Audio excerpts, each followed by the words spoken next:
දුකෙන් නිදහස් වෙන නිවැරදි මාර්ගයක් මේ ලෝකේ යම් කිසි කෙනෙක් දේශනා කරනවා නම් ඒ බුදුවරයෙක් විතරයි. බුදුරජාණන් වහන්සේ නමක්මයි. රාතන් වහන්සේ නමකට පුළුවන් ඒ බුදුරජාණන් වහන්සේ දේශනා කරාට පස්සේ ඒ මග විවෘත කළාට පස්සේ මග එලිපෙහෙලි කරාට පස්සේ රහතන් වහන්සේ නමක් ඒ අනුව දේශනා කරනවා මග. පසේ බුදුවරයන් වහන්සේගේ හැකියාවක් තියෙනවා. තමන්ගේම නුවණින් මේ චතුරාර්ය සත්‍ය ධර්මය අවබෝධ කරගෙන නිවනින් නිවෙන්න. හැබැයි එයාට ධර්මයේ දේශනා කරන්න හැකියාවක් නැහැ. එහෙනම් ධර්මය දේශනා කරන්නේ බුදුවරයෙක්. හැබැයි ඒ තමන්ගේම නුවණින් කිසි කෙනෙක්ගේ උපකාරයක් උදව්වක් පිහිටක් නැතුව තමන්ගේම නුවණින් ඒ ධර්මය අවබෝධ කරගෙන ලෝක සත්වයාට දායාද කරනවා. ඉතින් අද ඒක කිසිම අඩුපාඩුවක් නැතුව ඒ දහම ලෝකේ පවතිනවා. අවශ්‍ය කරන එක දෙයක් අපි මේ නිවැරදි මගට අවතීර්ණ නොවීම නිසා පිරිනිවන් පාලත් තථාගතයන් වහන්සේ අවුරුදු 2500 ගණනකුත් ගත වෙලත් අපිට තාම දුක කියන එක තේරුනේ නැහැ. ඒකට හේතුව දැක්කේ නැහැ. ඒ නිවන අවබෝධ වුනේ නැහැ. ඒකට මාර්ගය නිවැරදි වුනේත් නැහැ. ඒ නිසා අපි මේ වර්තමාන භවයට අපි අවතීර්ණ වුණා. මේ වර්තමාන භවයත් අපි ඒ ආකාරයෙන් මේ කටයුතු සිද්ධ කරගත්තේ නැත්නම් අපි ලොකු අමාරුවක වැටෙනවා. ආයි වැටෙන්නේ දුකට. මොකද සැප ඇති තැනක් විශ්වයේ ලෝකයේ යම් තැනක තියෙනවා නම් ඒක මහත් වූ කරුණාවෙන් අනුකම්පාවෙන් බුදු වෙච්ච බුදුරජාණන් වහන්සේ අපට එහෙම තැනක් කියනවා. එහෙම තැනක් කිව්වේ නෑ. ඇයි? එහෙම තැනක් නැති හින්දා. ලෝකේ පවතින දුක මතයි කියන කාරණයයි බුදුවරයෙක් පෙන්වන්නේ. දුකම තමයි ලෝකේ පවතින්නේ. ඒක හොඳටම තේරෙනවා මේ ධර්මයේ පිළිබඳව ගැඹුරින් පරීක්ෂා කරලා බලපුවා. ඒ ගැඹුරින් පරීක්ෂා කරන්නේ උසස්ව මනසක් තියෙන. උසස්ව මනසක් තියෙන මිනිස්සයාට. මේ මිනිස්සය කියන්නේ ඒකෙනුත් තථාගතයන් වහන්සේ දේශනා කරන්නේ ප්‍රඥාවන්තයන්ට. මගේ දහම ප්‍රඥාවන්තයන්ට. ඒතර ප්‍රඥාවන්තයන්ට කිව්වේ මිනිස්සු වෙලා ඉපදිලත් කොටසක් අයින් කළා. ඒ තමයි කෙලෙස් වලින් වැහිලා ඉන්න කොටස, කර්මවල විපාක විඳින කොටස, කර්ම වලින් වැහිලා ඉන්න කොටස සහ විපාක වලින් වැහිලා ඉන්න කොටස. ඒ කට්ටියට බණ කිව්වේ නැහැ. බණ කිව්වේ නැහැ. ඒ කට්ටිය බණ ඇහුවත් තේරුම් ගත්තෙත් නැහැ. අවබෝධ වුණේ නැහැ. ඉතින් අතිශය බලගත්ු කෙලෙස් තමාගේ මතයම හරි අන්මතය වැරදි කියලා ඉන්න අයට බුදුරජාණන් වහන්සේ බණ කිව්වේ නැහැ. තමන්ගේ මතය හරි. අන් සියලු මත වැරදි. ඒකට කියන්නේ ඉදං සච්චාබිනිවේෂ කාය ග්‍රන්ථ. තමන්ගේ මතයමයි හරි අනිත්‍ය වැරදි. ඒ අදටත් ලෝකේ එහෙම තියෙනවා. එයාලට බණ කිව්වේ නැහැ. තේරෙන්නෙත් නැහැ. වැටහෙන්නේ නැහැ කවදාවත්. ඒක ක්ලේශාවරණ. අනිත් එක කර්මාවරණ. කර්මාවරණ කියන්නේ අනන්තරී පාප කර්ම. මේ පහෙන් එකක් කරලා තියෙනවා නම් මුළු ධර්මස්කන්ධයම ඇහුවත් එක පදයක්වත් අවබෝධ වෙන්නේ නැහැ. අනන්තරී පාප කර්ම. යා නියත වශයෙන්ම කල්පයක් අවීචයේ ඉඳලාම එන්න වෙනවා. පැසිලාම එන්න වෙනවා. අනිත් ඒ විපාකාවරණ. ඒ තමයි මන්ද බුද්ධික. උම්මත්තක. එලට මේ බණ තේරෙන්නේ. එහෙනම් අනිත් ඕන කෙනෙකුට තේරුම් ගන්න පුළුවන්, අවබෝධ කරන්න පුළුවන්, වටහා ගන්න පුළුවන්. හැබැයි නුවණින් විමසන්න ඕනේ. බුද්ධියෙන් විමසන්න ඕනේ. ඒකට කිව්වා භාවනා කියලා. ඒකට දීපු නම තමයි භාවනා කියන්නේ. හැබැයි ඒකට ඕනේ චිත්ත ඒකාග්‍රතාවයක්. විසිරෙන සිතට තේරෙන්නෙත් නැහැ මේක. වැටහෙන්නේ නැහැ. මොකද ගහම්බීරයි. දුකක්මයි තියෙන්නේ කියන එක තේරුම් ගන්න නම් තන්පත් වූ මනසක් ඕනේ. නොවිසිරෙන සිතක් ඕනේ. එකඟ වූ සිතක් ඕනේ. ඉතින් ඒකට සමාධි කිව්වා. සමත කිව්වා. සමත භාවනාවට කියන්නේ සමාධි. විදර්ශනා භාවනාවට කියන්නේ ප්‍රඥා භාවනාව. ඒතර සමතෙන් නිවන් දකින්න බෑ. නිවන් දකින්නේ විදර්ශනා ප්‍රඥාවෙන්. ඒතර විදර්ශනා කියන්නේ විශේෂ දර්ශනය. විශේෂයෙන් පස්සතිති. විපස්සනා. ඒතර විශේෂයෙන් දකිනවා නම් විදර්ශනා. එහෙනම් මේකක් දකින්න තියෙන එකක්.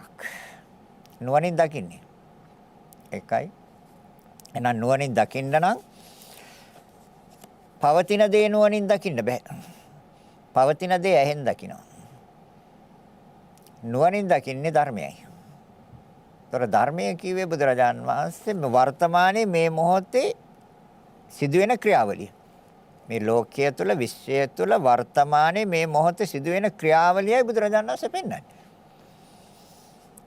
ඇසට රූපයක් හම්බෙන්නේ වර්තමානයේනේ. ඒ අනුව සිතක් හැදෙන්නේ වර්තමානයේනේ. දැන් මේ මොහොතේ පවතින වෙලාව වර්තමානයේ.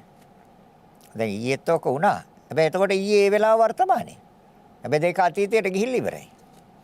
එහෙනම් වර්තමානයේ මේ මොහොතේ සිදුවෙන ක්‍රියාවලියයි. එතකොට ඇසයි රූපයයි නිසා සිතක් හැදෙන්නේ ඇස පවතින්නේත් වර්තමානයේ මේ මොහොතේ. චිත්තක්ෂණ 17ක කාලයක. බාහිර රූපයත් වර්තමානයේ මේ මොහොතේ පවතින්නේ චිත්තක්ෂණ 17ක කාලයක්. ඒ දෙක නිසා හැදෙන සිත පවතින්නේත් වර්තමානයේ මේ මොහොතේ එක චිත්තක්ෂණයක. කර්ණ තුන එකතු කරන ස්පර්ශයත් වර්තමානයේ මේ මොහොතේ සිද්ධ වෙන්නේ චක්කු සම්පස්සය. ඒ අනුව විඳීමේ සිත හැදෙන්නෙත් මේ මොහොතේ වර්තමානයේ මේ දැන්. ඒ අනුව හඳුනා ගැනීමේ සිත හැදෙන්නෙත් වර්තමානයේ මේ මොහොතේ මේ දැන්. ඒ අනුව චේතනාව හැවත් කර්මය හැදෙන්නෙත් මේ මොහොතේ මේ දැන්. දැන් එහෙනම් නවත්තන්න බලාපොරොත්තු වෙන්නේ කවද්ද? නවත්තන්න වෙන්නේ දැන්. හෙට ඒකයි බුදුරජාණන් වහන්සේ දේශනා කරන්නේ මේ නිවන දකින්නේ හෙට නෙමෙයි. හෙට නෙමෙයි මේ නිවන දකින්නේ මේ දැන් දකින්නේ. එයි. කර්ම ෂේ කරන්න වෙන්නේ දැන්. දැන් අපි කියමු හෙට මේ කරුණ අපි විග්‍රහ කරනවා මේ කරුණ බෙදනවා මේ කරුණ පරීක්ෂා කරනවා කියලා. ඉතින් හෙට ඒ වෙලාවේ ඒ අවස්ථාවේ ඒ වෙලාවට එතන වර්තමානයේනේ. එහෙනම් බුදුරජාණන් වහන්සේ දේශනා කරන්නේ මේ ධර්මයේ වර්තමානයේ මේ මොහොතේ දැන් මේ සිදුවෙන ක්‍රියාවලියයි. එතකොට වර්තමානයේ මේ මොහොතේ දැන් සිදුවෙන මේ ක්‍රියාවලිය නවත්තන්නේ හෙටද? කවද්ද නවත්තන්නේ? දැන් නවත්තන්න තියෙන්නේ. එහෙනම් නිවන් දකින්නේ හෙටද? එහෙනම් බෝඩ් එකක් ගහන්නේ මලාට පස්සේ හරට නිවන් සැප ලැබේවා කියලා. කවදාවත් ලැබෙන්නේ නැහැ. එයි වර්තමානයේ මේ මොහොතේ නිවන මේ දැන් මෙතන නිවන තියෙන්නේ. නිවන තියෙන්නේ බුද්ධ ගායව නෙමෙයි. රෝවන්වැලිසෑය ගාව නෙමෙයි. ශ්‍රී මහා බෝධිය ගාව නෙමෙයි. මේ ශාලාව ඇතුළෙත් නෙමෙයි. තමන්ගේ සිත තුළ. ගිනි ගන්නේ සිත නිවෙන්නේ සිත. නැද්ද? ඉතින් නිවා ගන්න වෙන්නේ දැන්. සිතින්ම තමයි නිවන්න වෙන්නේ. එහෙනම් මග්ගමග්ග ඥාන දර්ශන විසුද්ධිය මග නොමග යන්න එපා. හෙට නිවන් දකින්න බෑනේ. නෙමෙයි අදයි දැන් ඊයේ බැරි වුණා. ඊයේ බැරි හිනුන හින්දානේ දැන් අද මේ නිවන් ආවේ නැත්නම් අද ඉන්නේ නැහැ නේ බණහන්. ඊයේ නිවන් දැක්කම අද බණහන් ඉන්නේ නැහැ. ඕනේ නැහැ ආයි අහන්න. ඊයේ අරිහත්ත්වයට ගියා නම් අද ආයි බණහන් ඕනේද? ආයි බණහන්නේ. එහෙනම් හොඳට මතක තියාගන්න මේ වර්තමානයේ මේ මොහොතේ සිදුවෙන නිවැරදි ක්‍රියාවලියයි බුදුරජාණන් වහන්සේ පෙන්වන්නේ. නවත්තන්න තියෙන පවතින්නෙත් මේ මොහොතේ දැන් පවතින්නේ ශණයයි පවතින්නෙත් මේ මොහොතේ එහෙනම් නිවෙන්නෙත් මේ මොහොතේමයි. අපි ගිය සතියේ කතා කළා චේතනා හේවත් කර්ම පිළියෙල වෙලා ඒ කර්මානුව සත්‍ය දුක් විඳින ආකාරය ඒ වගේම නියාම ධර්ම දෙකක් අරගෙන බුදුරජාණන් වහන්සේ දේශනා කරපු නිවැරදිවම දේශනා කරපු නියාම ධර්ම දෙක කම්ම නියාම චිත්ත නියාම කියන ධර්මතා දෙක ඒ වගේම හේතුඵල ධර්මතාවය මේ සියල්ල අපි ගිය සතියේ පැහැදිලි කරා. හැබැයි මේ එකක් පරීක්ෂා කරලා බැලීමෙන් මේක තහවුරු වෙන්නේ නැහැ. මේක සහතික වෙන්නේ නැහැ. ඒ නිසා තමයි තථාගතයන් වහන්සේ මේ කොටස් වලට මේක හොඳට බෙදා ගන්න කියන්නේ. දැන් කොටස් වලට බෙදනකොට අපිට තේරෙනවා පහට බෙදන්න පුළුවන්. රූපස්කන්ධ, වේදනාස්කන්ධ, සංඥාස්කන්ධ, සංස්කාරස්කන්ධ, විඥානස්කන්ධ. පහට බෙදලා වෙන් කළ බැලුවොත් තමයි මේක තේරෙන්නේ, අවබෝධ වෙන්නේ. ওই පහ එකට එකතු කරලා ගන්න තාක්කල් අර සම්මුති ලෝකේ තමයි මනස සැරිසරන්නේ. සිත ගමන් කරන්නේ, සිත සැරිසරන්නේ සම්මුති ලෝකේ. ওই පහ එකට එකතු කරලා ගත්ත තැන. ওই පහ වෙන් කරන්න. ওই පහ වෙන් කරන්න පුළුවන්. ඇයි වෙන් කරන්න පුළුවන් වෙලා තියෙන්නේ? වෙන් වෙලා තියෙන හින්දා. වෙන් වෙලා නැත්තම් මේ ලෝකේ යම් දෙයක් ඒක වෙන් කරන්න බෑ. වෙන් වෙලා තියෙන හින්දා වෙන් කරන්න පුළුවන්. එහෙනම් රූපස්කන්ධය කියලා එකක් තියෙනවා. වේදනාස්කන්ධය කියලා එකක් තියෙනවා. සංඥාස්කන්ධය කියලා එකකුත් තියෙනවා. සංස්කාරස්කන්ධය කියලා එකකුත් තියෙනවා. විඥානස්කන්ධය කියලා එකකුත් තියෙනවා. නැද්ද? තියෙනවා. හැබැයි කොටස් පහ එකකට එකක් වෙනස්. වේදනාස්කන්ධය කියන්නේ රූපස්කන්ධය නෙමෙයි. සංඥාස්කන්ධය කියන්නේ වේදනාස්කන්ධයවත් රූපස්කන්ධයවත් නෙමෙයි. සංස්කාරස්කන්ධය කියන්නේ විඥානස්කන්ධයවත් වේදනාස්කන්ධයවත් රූපස්කන්ධයවත් නෙමෙයි. එකකට එකක් වෙනස් වේ පහ. වෙන් කරන්න. වෙන් කළ බලන්න. එතකොට සම්මුති ලෝකයෙන් ඈත් වෙනවා. ප්‍රඥාප්තියෙන් ඈත් වෙනවා. ඕනේ ඈත් වෙන්නේ. සතර මහා ධාතුන්ට අයිති කොටසක් තියෙන රූපස්කන්ධය කියලා. ස්පර්ශ ප්‍රත්‍යයෙන් හටගන්න වේදනාවක් තියෙන වේදනාස්කන්ධය කියලා. මේක නැහැ කියනවනේ යම් කිසි කෙනෙක් ඒක එයාගේ තියෙන අනවබෝධය. ස්පර්ශ ප්‍රත්‍යයෙන් හටගන්න වේදනාවක් තියෙනවා. ස්පර්ශ ප්‍රත්‍යයෙන් හටගන්න සංඥා ස්කන්ධයක් තියෙනවා. ස්පර්ශ ප්‍රත්‍යයෙන් හටගන්න සංස්කාර ස්කන්ධයක් තියෙනවා. නාම රූප ප්‍රත්‍යයෙන් හටගන්න විඥාන ස්කන්ධයක් තියෙනවා. හැබැයි ඒක තේරුම් ගන්න නම් ඒක බෙදලා වෙන් කරලා නුවණින් දකින්න ඕනේ. ඒක දකින්නට මග්ගම් මග්ග ඥාන දර්ශනය. එතකොට මග නොමග ඥාන කියන්නේ නුවණ, දර්ශනය කියන්නේ දකින්න. එතකොට නොමග දකින්නවා, මග දකින්නවා, නුවණින් දකින්නවා, විසුද්ධි කියන්නේ පිරිසිදුව. තාමත්ම නිවැරදිව දකින්න. ඒ දකින්නකොට අපි යන්න ඕනේ මෙන්න මේ විදිහට. කොහමද? තෘෂ්ණාවෙන් තොරව යන්න ඕනේ. මානෙන් තොරව යන්න ඕනේ, දිට්ඨියෙන් තොරව යන්න ඕනේ. තෘෂ්ණාවෙන් තොරව. තොර සෑම අරමුණක්ම ගන්නකොට අපිට තණ්හාවත් එක්ක බැඳෙන්න බෑ. තණ්හාවත් එක්ක බැඳුනොත් සිත නිවනට නෙමෙයි යන්නේ නොමග. ඒක නිවන් මග නෙමෙයි. මානයත් එක්ක නම් අරමුණ යන්නේ ඒක නිවන් මග නෙමෙයි, ඒක සසර මග. ගත්ත අරමුණ යන්නේ දිට්ඨියත් එක්ක නම් ඒක සසර මග, නිවන් මග නෙමෙයි. එහෙනම් නිවන් මග කියන්නේ තණ්හා, මාන, දිට්ඨි කියන ධර්මතා තුනෙන් තොරව ඕනේ යන්නේ. සෑම ආරම්මණයක්ම. ඒකට ගොඩක් අරමුණු නැහැ. අරමුණු 6යි තියෙන්නේ. රූප ආරම්මණය, ශබ්ද ආරම්මණය, ගන්ධ ආරම්මණය, නාසයත් එක්ක සම්බන්ධ. රස ආරම්මණය, පොට්ටබ්බ ආරම්මණය, කයත් එක්ක සම්බන්ධ. ධම්ම ආරම්මණය, මනසත් එක්ක සම්බන්ධ. ආරම්මන 6යි තියෙන්නේ. එහෙනම් මේ අරමුණේ රැවටෙන්නේ නැතුව ගියොත් අපි යන්නේ මග. රැවටලා ගියොත් නොමග. එහෙනම් මග්ගම් මග්ග. එහෙනම් අපි ගන්නවා ඉස්සෙල්ලාම රූප ආරම්මණයක්. අපි රූපේ අරමුණු කරනවනේ. නැද්ද? රූපේ අරමුණු කරනවා. ඒ අරමුණු කරන්නේ කොහොමද? අරමුණු කරන්නේ ඇස ඉස්සරහට දාලා. නැත්තම් ඒ අරමුණේ ගන්න බෑ. ගන්න බෑනේ. රූපයක් අපි සිතින් අරමුණු කරනවා නම් සිතට සම්බන්ධ කරන්න ඕනේ නම් බාහිර රූපයක් අපි කාවද ඉස්සරහට දාන්නේ? ඇස දාන්න ඕනේ ඉස්සරහට. කන, නාසය, දිව, ශරීරය දාලා හම්බෙන්නේ නැහැ. ඒකට ඇස දාන්න ඕනේ ඉස්සරහට.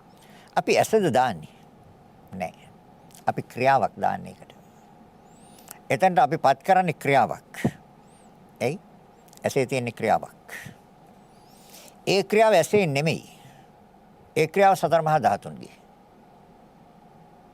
එතකොට සතර මහා ධාතුන්ගේ ක්‍රියාවක් ඉස්සරහට දාලා සතර මහා ධාතුන්ගේ ක්‍රියාවක් ඒකට සම්බන්ධ කරනවා. නිවැරදි දර්ශනය. දර්ශනය නිවැරදි. දැකීම නිවැරදි. එතකොට දිට්ඨිය එතන නැහැ. එතකොට එතන මානෙ එන්නේ නැහැ. එතන තණ්හා වෙන්නේ. තණ්හා වෙන්නේ ඇසට රූපයක් සම්බන්ධ කරලා සිතක් හැදුවොත් එතන එනවා තණ්හාව. ඇස මගේ. රූපත් මගේ. ඒ දෙක නිසා හැදුව සිතත් මගේ. එතකොට තණ්හා උපදිනවද නැද්ද? එතකොට තෘෂ්ණාව උපදිනවා. එතකොට මානෙ උපදිනවා.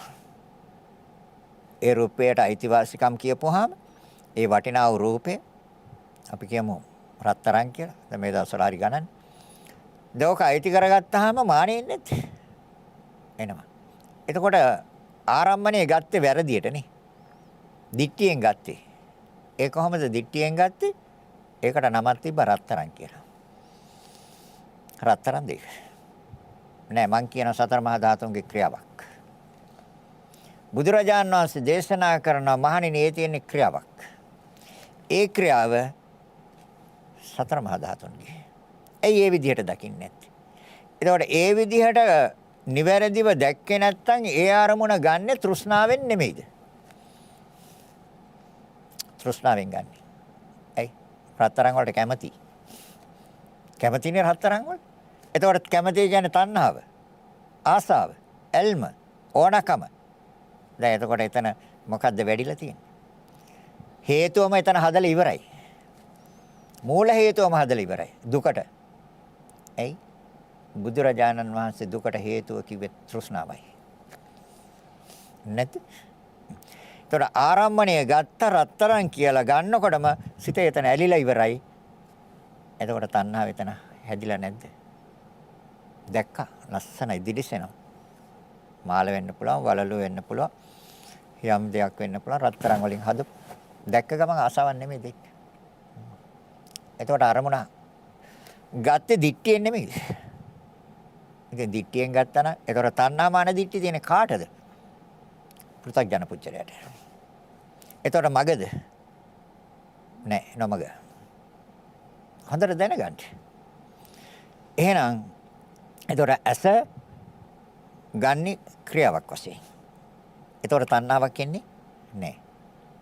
ඒ ඇසක් වශයෙන් නෙමෙයි ගන්නේ ක්‍රියාවක් වශයෙන් සතර මහා ධාතුන්ගේ ක්‍රියාවක් වශයෙන්.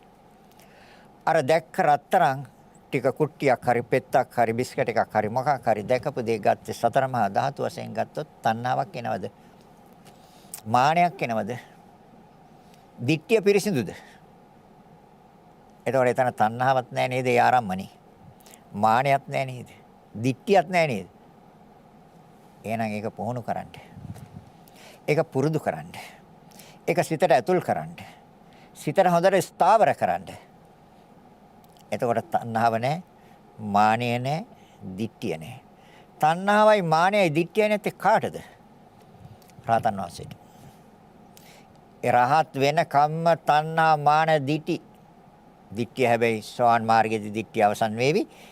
හැබැයි තණ්හාවයි මානයයි තියෙනවා. රූප රාග මාන. ඒවා තියෙනවනේ. රූප රාග කියන්නේ ඇලෙනවා කියන එක. කියන්නේ තෘෂ්ණාව. එහෙනම් ආරම්මණය දැන් වැරදියට ගත්තාම මොකද්ද වෙන්නේ? ආරම්මණය වැරදියට ගත්තාම අරමුණ පිළිගන්නවා. අරමුණ පිළිගත්තේ වැරදි පැත්තට අරමුණ පිළිගත්තේ. ඒතර වැරදි පැත්තට අරමුණ පිළිගත්තාම ඊට පස්සේ ඒක තීරණය කරනවා. ඒකට කියනවා සම්තීරණ. මේ තවත් මේක කර්ම හදන විදිහක් මේ කියන්නේ. එතකොට ඒක තීරණය කරනවා. රත්තරන් නේ. ඔව්. ඒතර අරමුණ පිළිගත්තා තීරණය කරා. ඊට පස්සේ නිශ්චය කරන එක මට හොඳයි. දැන් එහෙම තීරණය කළාද නැද්ද? ඔය අතේ කාරේ කනේ තියෙනවනේ ඉතින් තීරණය කළානේ දාගත්තේ අරගෙන. හා? ඒකට කියන සම්තීරණ. ତර වත්තපන. හරි. ඒක තමයි සතු කරගත්තා. තමයි සතු කරගත්තේ නැද්ද? දැන් තමයි සතු කරගන්නකොට ඒ පිළිබඳව නැවත සිත් කීයක් හැදුවද? ඒවට කිව්වා ජවන් කියලා. අරමුණ තදින් ගත්තා. තදින් ගත්ත හින්දා දැන් ඔක පරිස්සම් කරන්න ගෙදරට සේප්පුවකුත් ගෙනාවා. නැත්තම් බැංකුවෙන් සේප්පුවක් අයින් කරගත්තා. නැත්තම් අල්මාරිය වල රහස් කුටියක් හදලා ඒකේ දාලා යතුරු ඉනේ ගහගත්තා. කර්මයක් හදලාද නැද්ද? කර්මයක් හැදුවද නැද්ද? දැන් චේතනා. චක්කු සම්පස්සජය ගිය සැරේ මං කිව්වේ වෙන පැත්තකින් මේ චේතනා කර්ම වෙන පැත්තකින් ගිය සැරේ ගිය සතියේ දේශනා කළේ දැන් මේ දේශනා කරන්නේ තවත් පැත්තකින් මේ නිවන් මඟ. එහෙම නැති වුණොත් අපි සසර මෙච්චර කාලයක් ඔය සසරේ ආවේ හේතුව නිසා. එහෙනම් දැන් එතකොට හදලා ඉවරයි කර්මයක්. කර්මය මත සිත පවතිනවා. කර්මය මත සිත තියෙනවා. එයි අරක තෘෂ්ණාවෙන් ගත්තේ. ତොර තණ්හාවෙන් ගත්තා, මානෙන් ගත්තා, දිට්ඨියෙන් ගත්තා. ତොර තණ්හා මාන දිට්ඨිය එකක් ගත්තාම අරමුණ පිළිගත්තා. පිළිගත්තාම ඒක තීරණය කළා. ඒක හරි, ඒක වටිනවා, ඒක හොඳයි. ඊට පස්සේ සම්තීරණ නිශ්චය කරනවා. හරි, ඒක Taman සතු කරගන්න හොඳයි. ඊට පස්සේ Taman සතු කරගත්තා. Taman සතු කරගත්තාම ඊට පස්සේ එතන ඉඳලා රකින්න ඕනේ, පරිස්සම් කරන්න ඕනේ. බලන්න ඕනේ, හොයන්න ඕනේ. දැන් ඒතකොට වැඩෙන්නේ තණ්හාව නෙමෙයි. ඉතින් බුදුරජාණන් වහන්සේ කිව්වේ අස් කරන්න කියලා. දැන් මොකද්ද කරලා තියෙන්නේ? තණ්හාව අස් කරන්න කිව්වද තණ්හාව රැස් කරන්න කිව්වද? තණ්හාව රැස් කෙරුවොත් මගද නොමගද? නොමග. තණ්හාව අස් කළොත් මග. ඒ නිවන් මගයි. පැහැදිලිද කියන එක? එහෙනම් එතකොට කර්ම සකස් වෙන්නේ නැහැ නේද? එතකොට කර්ම සකස් වෙන්නේ නැත්තම් සිතට පවතින්න බෑ. සිතට පවතින්න බැරි නම් පුනර්භවයක් නැහැ. සංඛාර නිරෝධා විඥාන නිරෝධෝ. සංඛාර පච්චයා විඥාන. දැන් අපි තවදුරටත් ඒක පරීක්ෂා කරනවා තවත් ආකාරයකින්. ඒ තමයි දැන් මේ තෘෂ්ණාව නිසා දුක ඇති වෙනවා කියලා නිබුදුරජාන් වහන්සේ දේශනා කරන්නේ. තණ්හාව නිසා දුක හට ගන්නවා. ඒතර දුකට එකම හේතුව තෘෂ්ණාව හැටියටනේ පෙන්වන්නේ. ඉතින් අපි දැන් බුදුරජාණන් වහන්සේ කිව්වට අපි මේක නෑ එකපාරටම බලන්නේ. අපි මේක බලනවා මේක හරිද? නිවැරදිද? ඒක හැමම වෙනවද? තෘෂ්ණාව නිසාද මේ දුක හැදෙන්නේ? ඒක විසඳ ගන්න පටිච්චසමුප්පාදයට යන්න. දැන් අර ආරම්මණය ගත්තනේ. ආරම්මණය ගත්තේ තෘෂ්ණාවෙන්නේ. එතකොට ඇලෙන සිත. දැන් එතන විඳීමක් නේ තියෙනව නේද? දැන් විඳීම තුල නේද ඇලුනේ? එහෙනම් විඳීම තුල ඇලුනා කියන්නේ තෘෂ්ණාව පටන් ගත්තද නැද්ද? තණ්හාපච්චය උපාදාන. දැන් එතකොට ඒක තදින් අල්ලගෙන ග්‍රහණය කරගෙන නැද්ද ඔක? ඔක මගේ කියලා මට අයිති කියලා මගේ වස්තුවක් කියලා මගේ දේපලක් කියලා අයිති කරගෙන නැද්ද? අයිති කරගෙන. ඒ කියන්නේ උපාදානයි. දැන් උපාදානය නිසා ඔක රැකගන්න ආරක්ෂා කරගන්න කර්ම කරනවද නැද්ද? උපාදාන පච්චය භව. භව පච්චය ජාති. ජාති පච්චය ජරා මරණ ශෝක පරිදේව දුක්ඛ දෝමනස් උපායාස සම්භවಂತಿ. දැන් තණ්හාවෙන් හින්දා හැදුවේ දුකද? දැන් එතකොට අපි මේක දැන් කැමැත්තෙන් නෙමෙයිද මේ ලං කරන් තියෙන්නේ. කැමැත්තෙන් ලං කරගෙන තියෙන්නේ මොකද්ද? ජරා මරණ. ඒකයි කියන්නේ සිත ඇලෙන්න දුන්නොත් ජරා මරණ ටික බාර ගන්න ඒක එපා කියන්න එපා. ඒකම එන ශෝකයක් බාර ගන්න කනගාටුවයි හැඬීමයි දුක්ඛ දෝමනස්යන් ඔය ඔක්කොම ටික බාර ගන්න එයි අර සිත ඇල්ුණා නම් සිතට ඇලෙන්න දීලා නිහඬව බලාගෙන හිටියා නම් අරමුණ ගත්තේ වැරදියට නම් අර ටික සතුටෙන් බාර ගන්න වෙනවා. ප්‍රතික්ෂේප කළ වැඩක් වෙන්නේ නැහැ. හම්බෙන්නේ නැති වෙන්නේ නැහැ. ප්‍රතික්ෂේප කළාට. හැබැයි දුක ප්‍රතික්ෂේප කරනවා. දුක නම් එපා. ඉතින් එපා කියවට හරියන්නේ නැහැ. ඒ මතනේ ඉන්නේ. දැන් තණ්හාව නිසා දුක හැදෙනවද? හොඳයි. අපි අරමුණ ගන්නවනේ. දැන් අරමුණ ගත්තම අරමුණ කොහෙන්ද ගන්නෙ? සිතින්නේ. දැන් සිතෙන් අරමුණ ගත්තා. හැබැයි ගත්තේ තැනම සිත අයින් කළොත් මොකද වෙන්නේ? දැක්කනම් දැක්කා. එතනින් යට යන්නේ. එතකොට එතන තෘෂ්ණාව නැහැ. එතන මානයක් නැහැ. දැක්කේ ක්‍රියා දෙකක් වශයෙන්.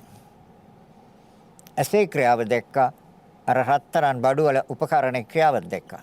එතන තියෙන සතර මහා ධාතුන්ගේ ක්‍රියාවක්. ඒ දෙක නිසා තව ක්‍රියාවක් පටන් ගත්තා. ඒ දෙකීමේ සිතේ ක්‍රියාව. දැන් එතන ඉඳලා හඳුනාගත්තා. එතකොට හඳුනා ගැනීමේ ක්‍රියාවට ගියා. විඳීමේ සිත. එතකොට විඳීම හොඳයි ඒක. ඊට පස්සේ හඳුනා ගැනීමේ සිතට ගියා. ඊට පස්සේ බලවත් වීමේ සිතට ගියා. ඒ කියන්නේ වේදනා සංඥා සංකාර. දැන් පැහැදිලිද? දැන් එහෙනම් ඒ පැත්තෙන් ගියත් අපිට පේනවද අපි යන්නේ කර්ම වලට කියලා? ඒ තවත් පැත්තකින් කිව්වේ කර්ම වලට යන්නේ හැටි. එහෙනම් කර්ම ශේකොලොත් මොකද වෙන්නේ? අර අරමුණ දැක්ක තැනම නවත්තුවොත් මොකද වෙන්නේ? දැක්කා එතනින්ම නැවතුවා. නවත්තන්න පුළුවන්. හැබැයි නවත්තන්න සතිය හා යෝනිසෝ ඒ දෙන්න ඕනේ. ඒ දෙන්න නැතුව බෑ මේක කරන්න. ඒ දෙන්න තමයි පෙන්නලා දෙන්නේ. 100න් පෙන්නලා දෙනවා. යෝනිසෝ මනසිකාරයෙන් අයින් කරනවා. ඇලෙන්න දෙන්නේ. අයෝනිසෝ මනසිකාරයෙන් ඇලෙනවා. 100 එතන නෑ. නිවැරදිව දර්ශනය වුණේ නෑ. නිවැරදි දේ නිවැරදි ආකාරයෙන් දර්ශනය වුණේ. සම්මුතියෙන්මයි ගත්තේ. සම්මුතියෙන් ගත්ත තැන මොකද වෙන්නේ? එතකොට පරමාර්ථ ධර්ම වශයෙන් අවිද්‍යාමාන දේ සම්මුති වශයෙන් විද්‍යාමානයි. ඒතර සම්මුති වශයෙන් විද්‍යාමානයි කියන්නේ රත්තරන් එක. ඒක රත්තරන් මාලයක්. ඒක රත්තරන් වලල්ලක්. රත්තරන් කරාබුවක්. ඒ ආදී වශයෙන් ඒකට අපි දුන්න සංඥාවක් සම්මුතියක් දුන්නා. දැන් සම්මුතියෙන් ගත්තාම ඒකේ අනිත්‍ය දකින්නේ. ඒකේ අනිත්‍ය දකින්නවද සම්මුතියෙන් ගත්තොත්? නෑ. ඒකේ ආයශ කොච්චරද? ඒ චිත්තක්ෂණ 17යි. ඊට වැඩි පවතින්නේ. නැවත සතර මහා ධාතු ඍතු මේ ධර්මතා දෙකෙන් හේතුන්ගෙන් තමයි ධර්මතාවය පවතින්නේ. සංසාරේ අති දීර්ඝ කාලයක් අපි ගත්තත් අපිට ඒක මුල හොයන්න බෑ කිව්වනේ බුදුරජාණන් වහන්සේ.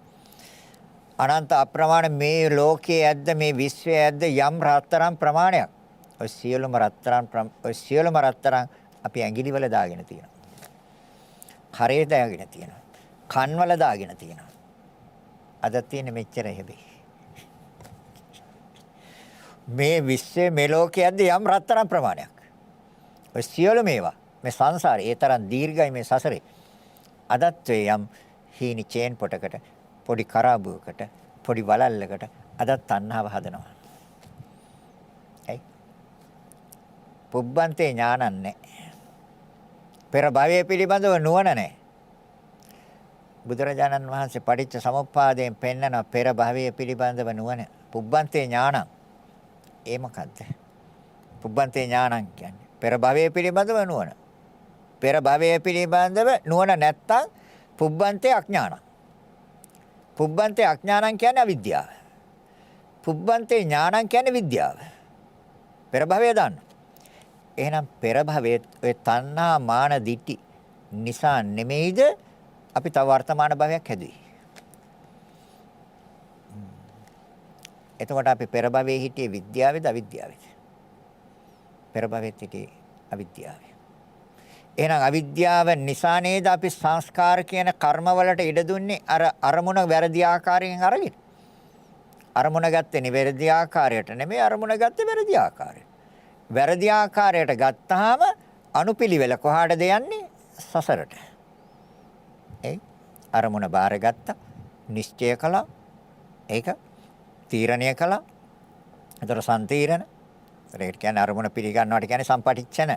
පිළිගත් අරමුණ රත්තරන් කියලා පිළිගත්. ඒතර සම්පටිච්ඡන. ඊට පස්සේ සම්තීරණ, තීරණය කරනවා. ඒක රත්තරන් එක වටිනවා. ඒක කැරට් 24. අද එහෙමත් තීරණයක් දානවා. දැන් වර්තපන. ඊට පස්සේ නිශ්චය කරනවා. මේක මට හොඳයි. ඊට පස්සේ ජවන්. ඒ කියන්නේ සිත ක්‍රමක්‍රමයෙන් බලවත් වෙනවද නැද්ද? බලවත් වෙනවා. ඕකේ වටිනාකම් වැඩි වෙන්න බලවත් වෙනවා. වෙළඳ පොලේ වටිනාකම් වැඩි වෙන්න ආසාව බලවත් වෙනවද නැද්ද? එතකොට වැඩෙන්නේ මොකද්ද? තණ්හාව වැඩෙන්නේ තවත්. අයි. දිට්ඨියෙන් ගත්තේ. පැහැදිලිද දේශනා කරන එක? එහෙනම් දැන් ඒතර හදන්නේ කර්ම. මේ තණ්හාව නිසා කර්ම හදනවා. කර්ම සකස් කරන තෘෂ්ණාව නිසා. එහෙනම් කර්ම මත සිත. ඒ තමයි ඒතර චක්කු සම්පස්සජා චේතනා. හරිද එතකොට? ඒතර චේතනා කියන්නේ කර්මයයි. කර්ම හැදුවොත් සසර. කර්ම හැදුවේ නැත්තම් ඉතින් එහෙනම් ඒක ගැන අතහරින්නකො. හැබැයි අතහරින්න ඕනේ නිවැරදිව දැනගෙන නිවැරදිව දැකගෙන. නිවැරදිව දැනගත්ත නිවැරදිව දැකගත්තොත් අතහරින්න නැත්තම් කවදාවත් අතහරින්නේ නැහැ. කොච්චර අතහරින්න කිව්වත් අතහරින්නේ නැහැ. අවසාන අවස්ථාවේ හරි එල්ලෙනවා කි. නැත්. ඔව්. සෝත සම්පස්ස. තර අපි කනින් අහන දේවල්. නේ. දැන් කනින් අහන්නේ ශබ්ද. දැන් ශබ්දය අපි ආරම්භණයක් වශයෙන් පිළිගන්නවා. මේ අරමුණු හයක් කරන් මේ නොමග මග පෙන්වන්නේ අපි ගිය සතියේ කතා කළේ චේතනා. ඒතර දැන් මෙතනිත් අපි පෙන්නනවා චේතනා කියන ඒ කර්ම ස්වභාවයට යන ආකාරය ඒ යන්නේ මේ වැරදි ආකාරයෙන් දැකීම තුල කියන කරුණොයි මේ පෙන්වන්නේ නොමග හා මග. මොකද අපි මෙච්චර කාලයක් නොමග ගියා. ඉතින් තවදුරටත් නොමග ගියොත් අපි විඳින්නේ දුක්. එහෙනම් අපි වර්තමානයේවත් අපි නිවැරදි මගට වැටුණොත් අපි දුකෙන් නිදහස් වෙනවා. එහෙනම් අපි එතනට යන්න නම් අර තණ්හා මාන දිට්ටි කියන ධර්මතා වලින් තොරව ඕනේ යන්න. ඒකට හැබැයි ඒ ධර්මතාවයන් හරියට පෙන්නලා දෙන්නේ සිහි කළා දෙන්නේ සමසතිය. යෝනිසෝ මනසිකාරයෙන් අර තෘෂ්ණාව කියන එක අයින් කරනවා. තෘෂ්ණාවට ඉඩ දෙන්නේ යෝනිසෝ මනසිකාරය.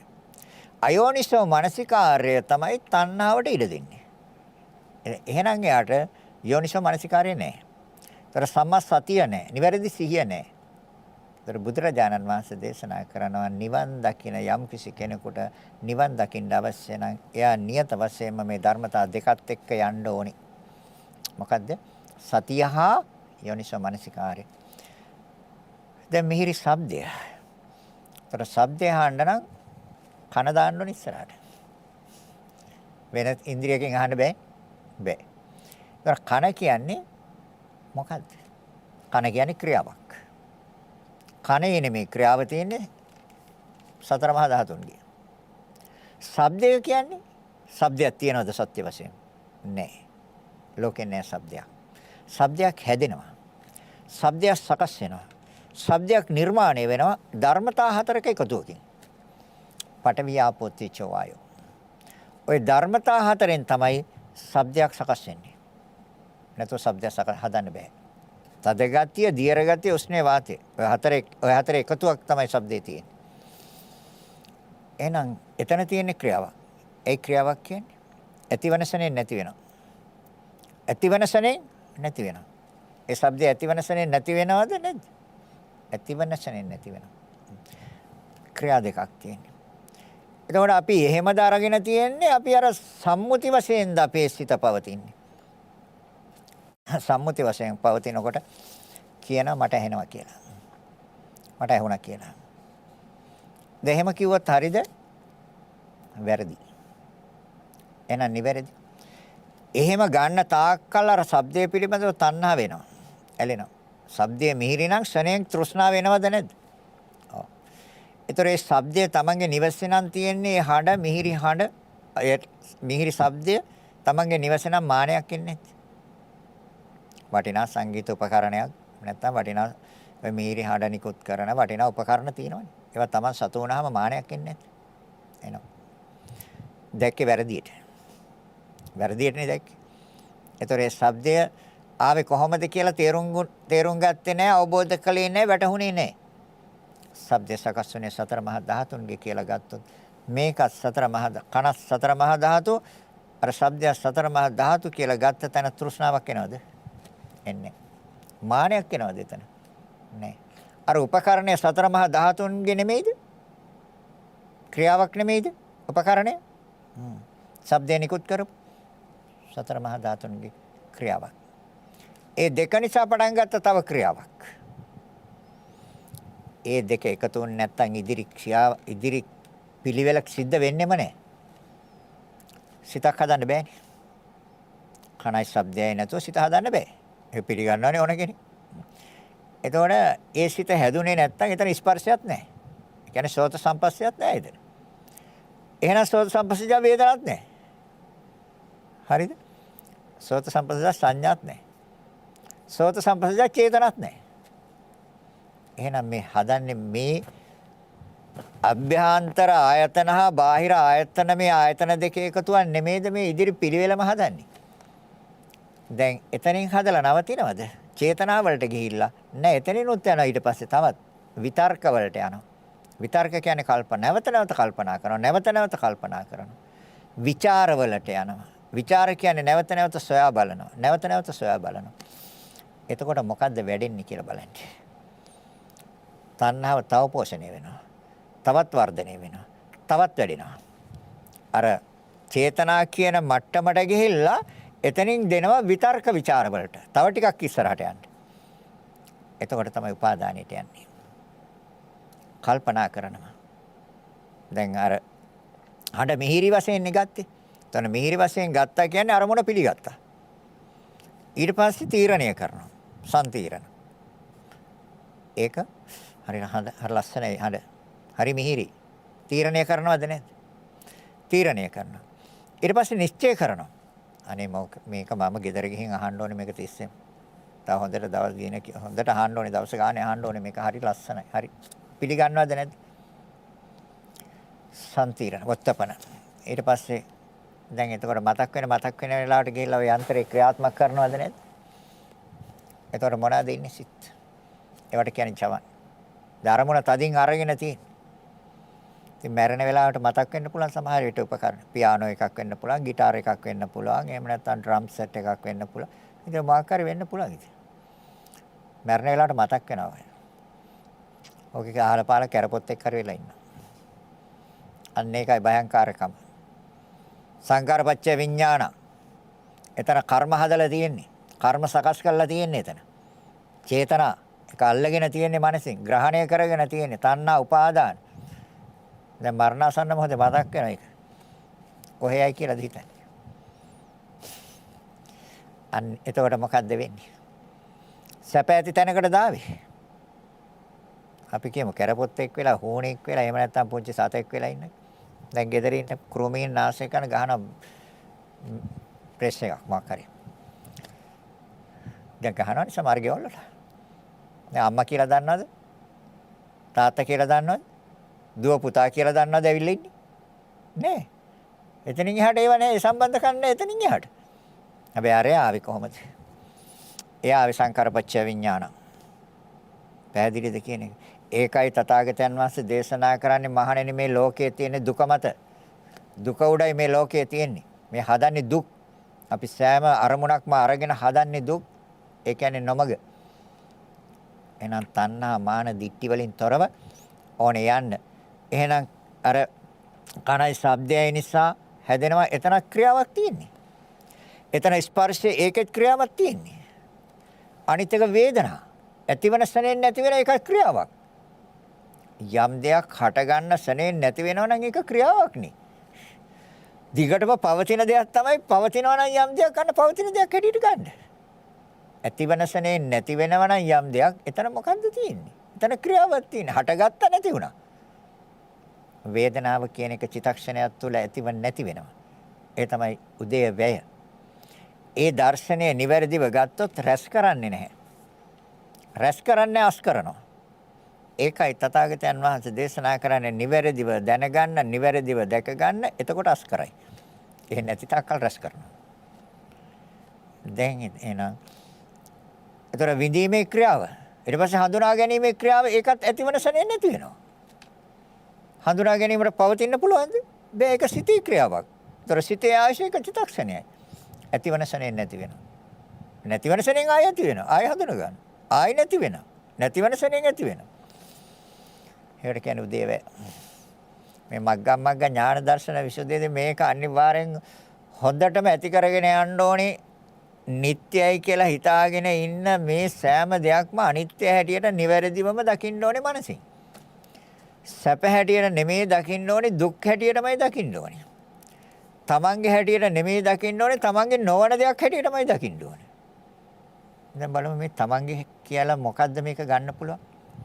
දැන් කෙස් කියන එක තමන්ගේ එකක්ද? හා? එහෙනම් කාගේද? ඔක සතර මහා ධාතුන්ගේ. සතර මහා ධාතුන්ගේ ක්‍රියාවක්. ඔක කර්මයෙන් සකස් වෙච්ච එකක්. ප්‍රත්‍යයෙන් උපන් ධර්මයක් ඕක. උපකාරයෙන් උපන් ධර්මයක්. ඕක දුකටයි තියෙකක්. දුකටයි තියෙකක් හින්දා තමයි හැලුනේ. පිපිරුවේ, ඉදුනේ, සුදුනේ. සැපට අයිති එකක් නක් කවදාවත් ඔක හැලෙන්නෙත් නැහැ, සුදු වෙන්නෙත් නැහැ, පුපුරන්නෙත් නැහැ නේ. දැන් මොකද්ද වෙලා තියෙන්නේ? දුකට අයිති එකක් නෙමෙයිද? එහෙනම් දුක මත නෙමෙයිද තියෙන්නේ? අනිත් පැත්තෙන් පරීක්ෂා කරලා බලනවා. දැන් කෙස්වල ක්‍රියාව කියන්නේ කෙස්වල ක්‍රියාව ගෙනියන්න නම් සිතේ ක්‍රියාවක් ඕනේ. සිතේ ක්‍රියාව නැතුව මේ කෙස්වල ක්‍රියාව ගෙනියන්න පුළුවන්ද? බැහැ. දැන් ඒතර ක්‍රියා දෙකක් නේ තියෙන්නේ. ඒ ක්‍රියා දෙක තියෙන්නේ නාම රූප දෙකේ. කෙස්වලත් නැහැ සිතෙත් නැහැ. නාම රූප දෙකේ ක්‍රියාවක් තියෙන්නේ. ඒක පටන් ගත්ත ගර්භාෂයේදී යුක්තාණුයි. නාම රූපච්ච සලආයතන. ආයතන හයක් හැදුවා. සලආයතන පච්ච පස්ස, පස්ස පච්ච වේදනා, වේදනා පච්ච තණ්හා, තණ්හා පච්ච උපාදාන, උපාදාන පච්ච භව, භව පච්ච ජාති, ජාති පච්ච. දැන් දුක ඒතනින් බැලුවත් දුකක් හදන්නේ. එතකොට එහෙනම් ඉදීමත් දුකක්, පිපිරීමත් දුකක්, හැලීමත් දුකක්, සුදු වීමත් දුකක්. ඔක හැදෙන රෝගින්ද ඒ දුකයි. දැන් එතකොට දුක මත නෙමෙයිද තියෙන්නේ මේක. හැබැයි ආයෙත් ඉල්ලන්නේම දුක. ඇයි? සිත අලවනවනේ එතන. දැන් කෙස් වලට කැමතිද නැද්ද? කැමති. කොච්චර කිව්වත්. නැද්ද? අනිවාර්යෙන් කැමති. ඉතින් කැමති හින්දා නේ සුදු ටික ඊට පස්සේ ඩයි ගාලා කළු කරගන්නේ. දැන් එහෙනම් එතන මොකද්ද හදලා තියෙන්නේ? දුක් වලට ප්‍රතිකර්මයක් කරලා. දැන් සුදු වුණා. දැන් මේක දුකයිනේ කරදරන්නේ මේක. අයියෝ මොකද්ද මේක දැන් සුදු වෙලා තියෙන්නේ. දැන් මේකට ගානවා පාට ටිකක්. දැන් ඊට පස්සේ යටින් එනේවත් සුදු පාට කළු පාට දෙන්නේ නෑ. එතකොට තේරෙනවා මොකද්ද මේ දුක් වලට ප්‍රතිකර්ම කෙරුවේ කියලා. වැහුවා. ප්‍රතිකර්මයෙන් වැහුවා දුක. හැබැයි යටින් ආයි පෙන්නන දුක. තේරෙනවද? එහෙනම් පැහැදිලිද කියන ඒවා. ධර්ම දේශනාව අවසන් කරන කාලේ දැක්ක පැහැදිලිනේ කියන ඒවා. සසරින් නිවනට නොමග යන්න එපා. අරමුණ වැරදියට ගත්තොත් අනිවාර්යෙන් නොමග අරමුණ නිවැරදිව ගන්න. ඒතර ආරම්මන දැන් දෙකයි කිව්වේ තව හතරක් තියෙනවා. රූපාරම්මන, ශබ්දාරම්මන, ගන්ධාරම්මන, රසාරම්මන, පොට්ටබ්බාරම්මන, ධම්මාරම්මන. ඔය අරමුණේ රැවටෙනවා අපි. ඒ රැවටීමට තමයි මෝහය කියන්නේ. මුලා වෙනවා මෝහය කියන්නේ අරමුණේ රැවටෙන එක. අවිද්‍යාව කියන්නේ ඒකයි. එහෙනම් අවිද්‍යාවෙන් විද්‍යාවට එන්න ඕනේ. මෝහයෙන් මිදෙන්න ඕනේ. ඒතර මෝහයෙන් මිදෙනවා කියන්නේ අවිද්‍යාවෙන් විද්‍යාවට එනවා කියන්නේ මග. ඒ තමයි මග. ඒතර සසරින් නිවනට.